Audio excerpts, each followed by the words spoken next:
दुनिया के कई देशों में कोरोना के केस तेजी से बढ़ने के बाद भारत में भी इसका असर दिखने लगा है। भारत में बढ़ते कोरोना के मामलों को देखते हुए डेल्टा वेरिएंट की सबसे ज्यादा चर्चा हो रही है।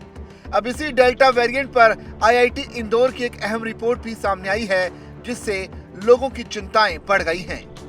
भारतीय प्रौद्योगिकी संस्थान यानी आईआईटी इंदौर के रिसर्च में पता चला है कि साइलेंट हार्ट अटैक व थायराइड जैसी समस्याएं कोरोना वायरस के डेल्टा वेरिएंट की वजह से ही सामने आ रही हैं। आईसीएमआर के सहयोग से ये रिसर्च किया गया। ये research journal of protium research में प्रकाशित हुआ है। इसमें बताया गया है कि कोविड के विभिन्न वेरिएंट ने मानव शरीर को किस प्रकार प्रभावित किया है। इस शोध से ये समझने में मदद मिलेगी कि कोविड-19 किस प्रकार जटिलताएं पैदा करता है और इससे भविष्य में कैसे बेहतर निदान और उपचार का मार्ग मिल सकता है। शोध में कोविड-19 के wild type alpha, beta, gamma और डेल्टा से जुड़े प्रमुख बायोकेमिकल, हेमेटोलॉजिकल, लिपिडोमिक और मेटाबोलिक परिवर्तनों का अध्ययन किया गया। इसके लिए देश में कोविड-19 की पहली और दूसरी लहर के 3,134 मरीजों का डेटा लिया गया।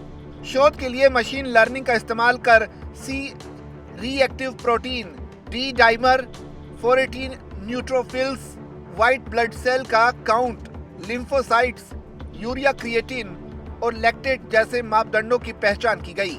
इस शोध का नेतृत्व आईआईटी इंदौर के डॉक्टर हेमचंद्र झा और केआईएमएस भुवनेश्वर के डॉक्टर निर्मल कुमार महकूद ने किया।